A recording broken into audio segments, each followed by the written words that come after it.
Welcome to life line. Tumours రావడానికి కారణాలేంటి, అందులో రకాలు ఏ విధంగా ఉంటాయి తెలియజేయడానికి ఈరోజు మనతో పాటు ఉన్నారు Manipal hospitals Vijayawada doctor Ramakrishna, senior consultant, department of radiation oncology. వారిని అడిగి మరిన్ని వివరాలు తెలుసుకుందాం. నమస్కారం సార్. నమస్తే అండి. బ్రెయిన్ ట్యూమర్స్ రావడానికి ప్రధానంగా కారణాలు ఏంటంటారు డాక్టర్ గారు? బ్రెయిన్ ట్యూమర్స్ రావడానికి మనకు ముఖ్యంగా మనం 4 కారణాలుగా విభజించుకోవచ్చు. ఒకటి ఆక్యుపేషనల్ అండ్ ఎన్విరాన్మెంటల్ ఎక్స్పోజర్స్, అంటే ఈ ఫార్మర్స్ కానీ ఎవరైతే పెస్టిసైడ్స్తో ఎక్కువ వర్క్ చేస్తారో, లేకపోతే ఈ పెట్రోకెమికల్ ఇండస్ట్రీస్లో ఈ కెమికల్స్ తోటి పనిచేసే వాళ్ళలో ఏంటంటే మనం ఈ బ్రెయిన్ ట్యూమర్స్ అనేవి ఎక్కువగా చూస్తూ ఉంటాం. అదొక రీజన్ అయితే, రెండోది మన ఫుడ్ హ్యాబిట్స్. మనం సపోజ్ ప్రాసెస్డ్ మీట్ కానీ, రెడ్ మీట్ కానీ, లేకపోతే స్మోక్డ్ ఫుడ్ కానీ ఎక్కువగా తీసుకుంటే వాటిలో మనకి నైట్రోజమైన్స్ అనే కాంపోనెంట్ అనేవి చాలా ఎక్కువగా ఉంటాయి. అట్లాంటి వాటి వల్ల ఈ బ్రెయిన్ ట్యూమర్స్తో పాటు మిగతా ట్యూమర్స్ కూడా రావడానికి అవకాశం ఉంటుంది. బట్ మన ప్రజెంట్ క్వశ్చన్ బ్రెయిన్ ట్యూమర్స్ కాబట్టి మనకి నైట్రోజమైన్స్ వల్ల ఈ బ్రెయిన్ ట్యూమర్స్ రావడానికి ఎక్కువ అవకాశం ఉంటుంది. దాంతోపాటు ఈ నెయిల్ పాలిష్ ఇండస్ట్రీస్ కానీ, కాస్మెటిక్ ఇండస్ట్రీస్ కానీ పనిచేసే వాళ్ళలో కూడా మనకి ఈ బ్రెయిన్ ట్యూమర్స్ రావచ్చు. అంతేకాకుండా కొన్ని రకాల సిండ్రోమ్స్ ఉంటాయి. ఫర్ ఎగ్జాంపుల్ మనకి న్యూరోఫైబ్రమటోసిస్ అని చెప్పి ఒక సిండ్రోమ్ ఉంటుంది, జెనెటిక్ అబ్నార్మాలిటీ. అది కాకుండా మనకి VHL సిండ్రోమ్ అంటాం, అదొక సిండ్రోము. అండ్ FAP కానీ, లింక్ సిండ్రోమ్ కానీ, లీ ఫ్రామ్నీ సిండ్రోమ్, ఇట్లాంటివన్నీ మనకి జన్యు సంబంధిత అబ్నార్మాలిటీస్. వీటిల్లో కూడా బ్రెయిన్ ట్యూమర్స్తో పాటు మిగతా క్యాన్సర్స్ కూడా వస్తాయి, కానీ బ్రెయిన్ ట్యూమర్స్ రావడానికి ఎక్కువగా అవకాశం ఉంటుంది. దీంతోపాటు మనకి ఈ రేడియేషన్ ఎక్స్పోజర్ కానీ ఏమైనా ఉన్నా కూడా, అంటే రేడియేషన్లో కూడా మళ్ళీ 2 రకాలే ఉన్నాయి, ionising radiation, non ionising radiation అని. అయనైజింగ్ రేడియేషన్ అంటే మీకు హై ఎనర్జీ ఎక్స్రేస్ కానీ ఇట్లాంటివన్నీ యూజ్ చేసినప్పుడు మనకి, అంటే అటామిక్ బాంబ్ సర్వైవర్స్లో కానీ, లేకపోతే ఎక్కువ మనం ఈ డయాగ్నోస్టిక్ రేడియాలజీ, CT స్కాన్లు కానీ ఇట్లాంటివన్నీ ఎక్కువ తీసినప్పుడు కూడా అవి కూడా కొంత రిస్క్ క్యారీ చేస్తాయి బ్రెయిన్ ట్యూమర్స్ అని రావడానికి.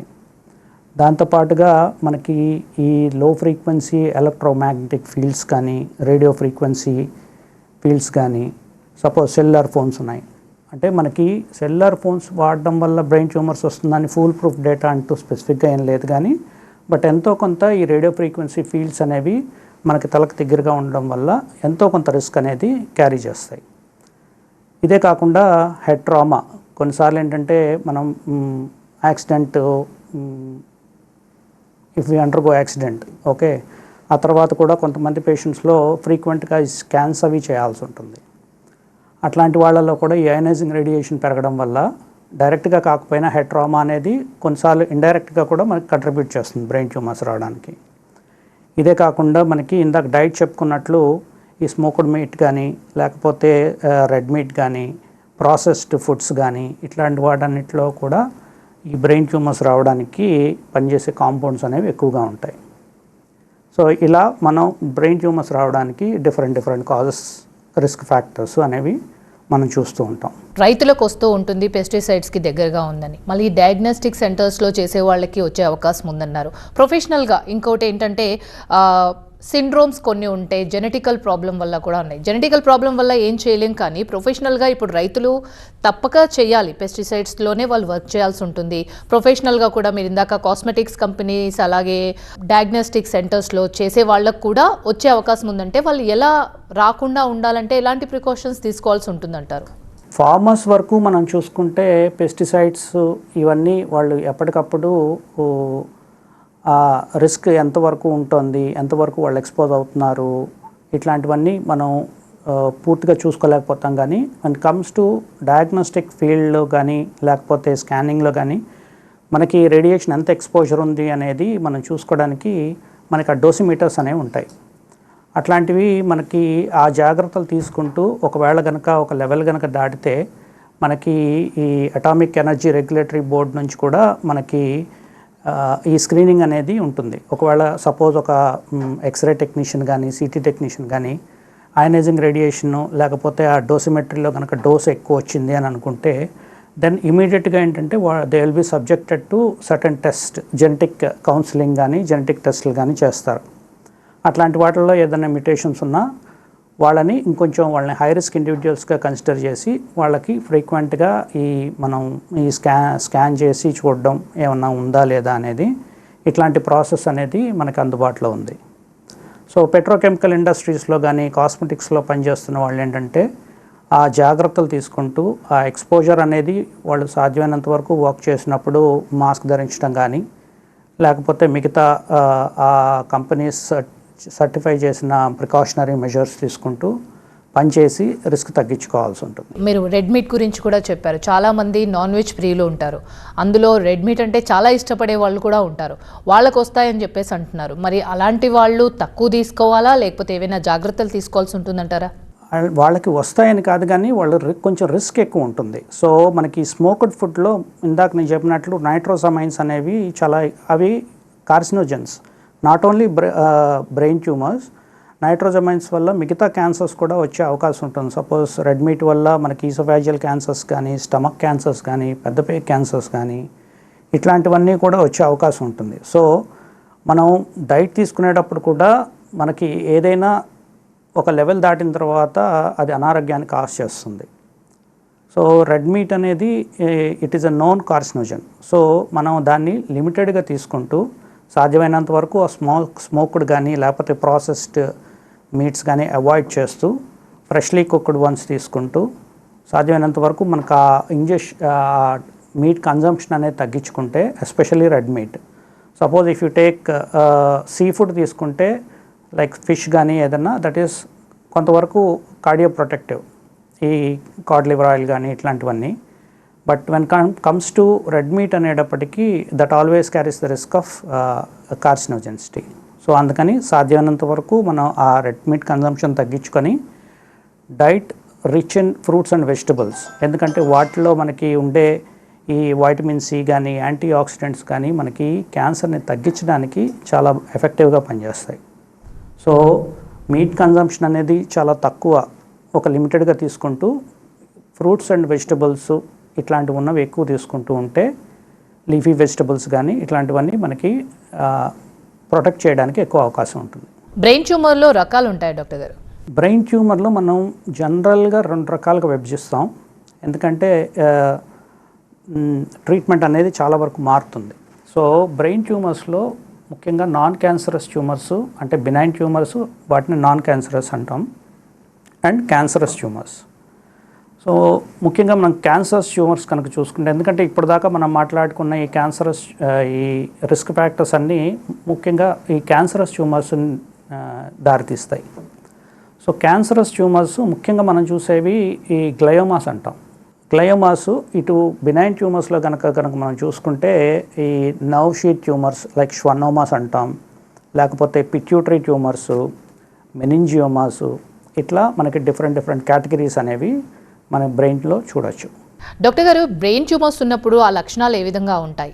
బ్రెయిన్ ట్యూమర్స్ లక్షణాలు కనుక మనం చూసుకుంటే ముఖ్యంగా అది ఏ రకమైన ట్యూమరు, అది ఎక్కడ ఉన్నది అన్న దాన్ని బట్టి కూడా మనకి ఈ లక్షణాలు అనేవి మారుతూ ఉంటాయి. సపోజ్ మనం క్యాన్సరస్ బ్రెయిన్ ట్యూమర్స్ తీసుకుంటే, ఇందాక మనం చెప్పినట్లు గ్లయోమా అన్నవి మనం కామన్గా చూసుకునే బ్రెయిన్ ట్యూమర్స్. సో వాటిలో కూడా మనకి గ్రేడ్స్ ఉంటాయి. సో గ్రేడ్ 1 మనకి బయట ఎక్స్ట్రాక్రేనియల్గా, అంటే బాడీలో క్యాన్సర్ వస్తే ఎట్లా స్టేజ్ 1, 2, 3, 4 అని చెప్తామో, అట్లాగే బ్రెయిన్లో కూడా మనకి ఈ ట్యూమర్స్లో, క్యాన్సరస్ ట్యూమర్స్లో ఎస్పెషల్లీ 1, 2, 3, 4 అని ఉంటాయి. వాటిని గ్రేడ్స్ అంటాం, స్టేజ్లు అన్నాం బ్రెయిన్లో. సో ముఖ్యంగా ఈ 3, 4 అనేవి చాలా aggressive brain tumours, brain cancers. And second variety grade 2 అనేది border line brain tumour. And grade 1 గ్లయోమాస్ని జనరల్గా నాన్ క్యాన్సరస్ కిందే ఎక్కువ శాతం పరిగణిస్తాం. సో ఈ aggressive brain tumours like grade 3, grade 4 ఉన్నప్పుడు ఏంటంటే అవి చాలా ఎక్కువగా తొందరగా పెరగడానికి అవకాశం ఉంటుంది. మనకి బ్రెయిన్ అనేది చాలా కాంపాక్ట్ స్ట్రక్చర్ కాబట్టి మనకి బ్రెయిన్లో ఎక్కువ స్పేస్ ఉండదు. ఒక ఆర్గాన్కి, ఒక ఇంపార్టెంట్ స్ట్రక్చర్కి వేరే ఎనటామికల్ ఇంపార్టెంట్ స్ట్రక్చర్కి. సో ఒక 1 సెంటీమీటర్ తేడా వచ్చినా కూడా బ్రెయిన్లో మనకి చాలా ఎఫెక్ట్ చూపిస్తుంది. సపోజ్ మనకి బాడీలో ఇంకెక్కడన్నా ఏదైనా భాగంలో ఒక 1 సెంటీమీటర్ కణితి వచ్చి అది 2-3 సెంటీమీటర్స్ అయినా పెద్దగా ఇబ్బంది ఉండదు, వెంటనే మనకి తేడా తెలియకపోవచ్చు. కానీ బ్రెయిన్లో ఏంటంటే అది పైన ఒక బోనీ లేయర్, బోనీ షీల్డ్ ఉంటుంది కాబట్టి మనకు ఆ ప్రెషర్ కొంచెం పెరిగినా కూడా మిగతా ఇంపార్టెంట్ వైటల్ స్ట్రక్చర్స్ అన్నిటికీ ఎఫెక్ట్ చూపిస్తుంది. సో దానివల్ల కొన్నిసార్లు బ్రెయిన్లో ఏదైనా ట్యూమర్ వస్తే దాని చుట్టూ తొందరగా నీరు చేరుతుంది. ఆ నీరు చేరడం వల్ల మనకి ప్రెషర్ సిమ్టమ్స్ అనేవి ఎక్కువగా కనబడతాయి. అవి తలనొప్పిగా రావచ్చు, లేకపోతే వామిటింగ్స్ రావచ్చు, కొంతమందిలో సీజర్స్ ఉంటుంది. అండ్ బ్రెయిన్లో ఎక్కడొస్తుంది అన్న దాన్ని బట్టి కూడా మనకి ఈ సిమ్టమ్స్ అనేవి కొంచెం మారుతూ ఉంటాయి. ట్యూమర్స్ని స్క్రీన్ చేయడానికి ఏమైనా మెథడ్స్ ఉన్నాయా డాక్టర్ గారు ప్రెజెంట్గా? బ్రెయిన్ ట్యూమర్స్కి వచ్చేసేటప్పటికి మనకి స్పెసిఫిక్గా స్క్రీనింగ్ మెథడ్స్ అంటూ ఏం లేవు. కానీ మనం ఇందాక చెప్పుకున్నట్లు ఎవరైతే హై రిస్క్ ఇండివిజువల్స్ వస్తారో వాళ్ళల్లో మనకి ఈ ఎవరిని ఐడెంటిఫై చేసుకొని, సపోజ్ మన ఫ్యామిలీ హిస్టరీలో పెద్దవాళ్ళకి ఎవరికో ఈ గ్లయోమా అన్నది ఉంది, ఓకే, సో అట్లాంటి వాళ్ళు ఏంటంటే తర్వాత సక్సెసివ్గా ఫ్యామిలీలో కొంతమందికి వచ్చే అవకాశం ఉంటుంది. సో అట్లాంటి వాళ్ళని హై రిస్క్ ఇండివిజువల్స్గా, కొంతమందికి మనం ఒంటి మీద చిన్న చిన్న కాయల్లాగా చూస్తూ ఉంటాం, ఓకే, సో అట్లాంటి పేషెంట్స్ వాళ్ళకి ఒక జన్యు సంబంధితంగా న్యూరోఫైబ్రమటోసిస్ అన్న జెనెటిక్ అబ్నార్మాలిటీ ఉంటుంది. వాళ్ళల్లో మనం జనరల్గా బ్రెయిన్లో కానీ స్పైన్లో కానీ ఈ మెనింజియోమాస్ అనేవి చూస్తూ ఉంటాం. అట్లా కాకుండా ఇందాక మనం చెప్పుకున్నట్లు ఈ పెట్రోకెమికల్ వర్కర్స్ కానీ ఇట్లా ఎవరన్నా ఉన్నారు అని అనుకుంటే వాళ్ళని హై రిస్క్ ఇండివిజువల్స్గా మనం కన్సిడర్ చేసి ఫ్యామిలీ ఫిజిషియన్ తోటి ఫాలోఅప్లో ఉండి అవసరమైనప్పుడు యాజ్ అండ్ వెన్ నీడెడ్, అంటే ఎప్పుడైనా తలనొప్పి వచ్చి అది ప్రొలాంగ్డ్గా కంటిన్యూ అవుతూ, లేకపోతే ఏదన్నా జనరల్ వీక్నెస్ వచ్చి అది రివర్ట్ అవ్వకుండా, లేకపోతే బిహేవియరల్ డిస్టర్బెన్సెస్లో ఏదన్నా కనబడుతున్నప్పుడు మన ఫ్యామిలీ ఫిజిషియన్ కన్సల్ట్ చేసి మనం ఆ డాక్టర్ గారితో మాట్లాడి సిమ్టమ్స్ ఎక్స్ప్లెయిన్ చేసి మనకున్న ప్రీవియస్ హిస్టరీని కూడా చెప్తే డాక్టర్ గారు సర్టన్ టెస్ట్లు అనేవి ప్రిస్క్రైబ్ చేయడం జరుగుతుంది. అది సిటీ కావచ్చు, లేకపోతే ఎంఆర్ఐ కావచ్చు, ఇంకా ఏదైనా టెస్ట్ కావచ్చు. అట్లాంటివి చూసుకొని ఆ టెస్టులు చేయించుకోవాల్సి ఉంటుందే తప్ప స్పెసిఫిక్గా మనకి సర్వైకల్ క్యాన్సర్లో కానీ బ్రెస్ట్ క్యాన్సర్లో కానీ స్క్రీనింగ్ ఉన్నట్లు బ్రెయిన్ ట్యూమర్స్కి స్క్రీనింగ్ అనేవి పద్ధతులు అందుబాటులో ప్రస్తుతానికి లేవు. బ్రెయిన్ ట్యూమర్ వస్తే ట్రీట్మెంట్ విధానం ఏ విధంగా ఉంటుందంటారు? లేటెస్ట్ ట్రీట్మెంట్స్ ఏమైనా అందుబాటులో ఉన్నాయా? బ్రెయిన్ ట్యూమర్స్ ట్రీట్మెంట్ అనేది ముఖ్యంగా మనం ఏ టైప్ ఆఫ్ బ్రెయిన్ ట్యూమర్ ఉంది, ఇందాక మనం అన్నట్లు బినైన్ ట్యూమర్ ఉందా లేకపోతే మ్యాలిగ్నెంట్ ట్యూమర్ ఉందా, అంటే క్యాన్సరస్సా నాన్ క్యాన్సరస్సా, దీన్ని బట్టి మనకి మేజర్గా ట్రీట్మెంట్ అనేది కూడా డిఫర్ అవుతుంది. సో మొత్తానికి ముఖ్యంగా బ్రెయిన్లో మనం ట్రీట్మెంట్ పాత్ చూసుకుంటే any tumour in the brain first they should see a neurosurgeon. ఒక న్యూరో సర్జరీ డాక్టర్ గారి దగ్గరికి వెళ్ళి ఆ బ్రెయిన్ ట్యూమర్ ఎలాంటి ట్యూమరు, దానికి ఏం చేయాలి అనేది డాక్టర్ గారితో డీటెయిల్డ్గా డిస్కస్ చేస్తే సో ఆల్మోస్ట్ 90-95% ఆఫ్ పేషెంట్స్లో మొట్టమొదటి ఈ ట్రీట్మెంట్ విధానం అనేది సర్జరీ అయి ఉంటుంది. సర్జరీ వల్ల మనకి ఉపయోగం ఏంటంటే మనకి ఒకే ట్యూమరు, ఒకేలాగా కనబడే ట్యూమరు రెండు పెథాలజీలు రావచ్చు. అంటే మనకి ఒక బ్రెయిన్ ట్యూమర్ ఉందంటే అది కొన్నిసార్లు నర్వ్ షీత్ ట్యూమర్ కావచ్చు, లేకపోతే మెనింజియోమాస్ అంటాం, అట్లా కూడా కనబడవచ్చు. అది మనకు అన్నిసార్లు మనం రేడియాలజీ ఎంఆర్ఐ బేసిస్ మీద చెప్పడం కుదరదు. సో న్యూరో సర్జన్ ఆపరేట్ చేసి దాన్ని మైక్రోస్కోప్లో మళ్ళీ పరీక్ష చేసి అది ఏ రకమైన ట్యూమరు, అయితే షొన్నోమానా లేకపోతే మెనింజియోమానా లేకపోతే గ్లయోమానా అనే ఇన్ఫర్మేషన్ కనుక మనకి ఇస్తే ఓకే, సో ఆ విషయం మనకు తెలుసుకుంటే దాన్ని బట్టి ఫర్దర్ ట్రీట్మెంట్ అనేది ఆధారపడి ఉంటుంది. సపోజ్ ఒక మనిషికి బ్రెయిన్ ట్యూమర్ కనబడింది ఎంఆర్ఐలో, ఆ పేషెంటు న్యూరో సర్జరీ డాక్టర్ గారి దగ్గరికి వెళ్ళారు, డాక్టర్ గారు సర్జరీ చేసేసారు, సాధ్యమైనంత వరకు పూర్తిగా తీసేయడానికే ప్రయత్నం చేస్తారు. కాకపోతే బ్రెయిన్లో ఏంటంటే మనకి చాలా ఏరియాస్ అన్నీ దగ్గరగా రిప్రజెంట్ అయి ఉంటాయి కాబట్టి సో మనకు కొన్నిసార్లు పూర్తిగా తీసేయడానికి 100% తీసేయడానికి కుదరదు. సో అట్లాంటప్పుడు ఏంటంటే సాధ్యమైనంత వరకు తీయగలిగిందంతా తీసేసి దాన్ని మనం హిస్టోపథాలజీలో చూసుకొని అవసరమైతే ఫర్దర్ పరీక్షలు చేసి ఇమ్యునోహిస్టోకెమిస్ట్రీ, మాలిక్యులర్ టెస్ట్లు ఇట్లాంటివన్నీ చేసి మనకి ఏ రకమైన ట్యూమర్ అనేది కనుక మనకు పూర్తిగా తెలిస్తే దాని తర్వాత మనం ఏం ట్రీట్మెంట్ చేయాలి, రేడియేషన్ ట్రీట్మెంట్ చేయాలా అక్కర్లేదా, లేకపోతే అది అసలు క్యాన్సరస్ ట్యూమరా నాన్ క్యాన్సరస్ ట్యూమరా అనేది మనకు తెలుస్తుంది. ఒకవేళ క్యాన్సరస్ ట్యూమర్ అనుకోండి, సో తర్వాత రేడియేషన్ ట్రీట్మెంట్ చేయాల్సి ఉంటుంది, దాంతోపాటుగా కీమోథెరపీ కూడా చేయాల్సి ఉంటుంది. సో అదే నాన్ క్యాన్సరస్ ట్యూమర్ అయితే మనకి డాక్టర్ గారు కనుక పూర్తిగా తీసేసినా, లేకపోతే అది ప్రెషర్ కాజ్ చేసే ఏరియాలో లేకపోయినా, అంటే మనకి స్కల్కి దగ్గరగా ఉండే పొజిషన్స్లో ఉన్నా, లేకపోతే నాన్ ఎలక్వెంట్ స్ట్రక్చర్స్ అంటారు, ఏరియాస్ అంటారు, వాటికి అక్కడ ఉన్నా కన్నా మనం ఈ ఆపరేషన్ చేసి, సో కొంచెం చిన్న పార్ట్ మిగిలిపోయినా నాన్ క్యాన్సరస్ ట్యూమర్స్లో మనం ఫాలోఅప్ చేయొచ్చు. బట్ అదే కనుక క్యాన్సరస్ ట్యూమర్స్లోకి వస్తే ఈవెన్ మొత్తం తీసేసినా కూడా మనకి తర్వాత రేడియేషన్ ప్లస్ కీమోథెరపీ అనేది 90% ఆఫ్ ద కేసెస్లో చేయాల్సి ఉంటుంది. అంటే మళ్ళీ రిపీటెడ్గా వస్తుందని రేడియేషన్ అవి చేయాల్సి ఉంటుందంటారా? క్యాన్సరస్ అయితే నాన్ క్యాన్సరస్ బేసిక్గా మీ దగ్గరకు వచ్చే పేషెంట్స్ అది క్యాన్సరసా నాన్ క్యాన్సరసా అని తెలుసుకున్న తర్వాత నాన్ క్యాన్సరస్ అంటే రిలీఫ్ అయ్యే సిచ్యువేషన్ ఉందంటారా? నాన్ క్యాన్సరస్ ట్యూమర్స్ కూడా కొన్నిసార్లు రిపీట్ అవుతాయి, అంటే రికరెన్స్ కానీ మళ్ళీ తిరిగి పెరగడానికి అవకాశం ఉంటుంది. సపోజ్ నాన్ క్యాన్సరస్ ట్యూమర్స్లో మనకి పిట్యూటరీ ట్యూమర్స్ ఉంటాయి, క్రేనియోఫెరెంజియోమాస్ ఉంటాయి, మెనింజియోమాస్ ఉంటాయి, షువానోమాస్ ఉంటాయి. ఇట్లా మనం నాన్ క్యాన్సరస్ ట్యూమర్స్ని చూసుకోవచ్చు. అదే ఇప్పుడు క్యాన్సరస్ ట్యూమర్స్లో ఏంటంటే క్యాన్సర్ అంటే అది ఖచ్చితంగా గ్రో అవుతుందని అర్థం. బట్ ఎంత తొందరగా గ్రో అవుతుంది అన్న దాన్ని బట్టి, ఇందాక మనం మాట్లాడుకున్నట్లు suppose border line grade 2 tumour అనుకుంటే మనకు అది అంత తొందరగా పెరగదు, ఓకే. బట్ గ్రేడ్ 3 గ్రేడ్ 4 అయితే చాలా తొందరగా పెరిగే అవకాశం కూడా ఉంటుంది. అట్లాంటి కేసెస్లో మనం ఖచ్చితంగా ఈ రేడియేషన్ ట్రీట్మెంటు ప్లస్ కీమోథెరపీ చేయాల్సి ఉంటుంది.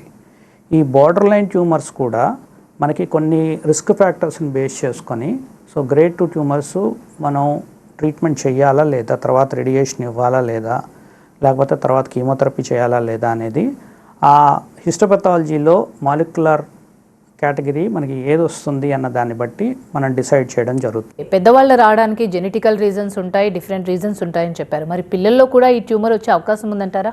చిన్నపిల్లల్లో ఫస్ట్ కామన్ క్యాన్సర్స్ ఏంటంటే బ్లడ్ క్యాన్సర్స్.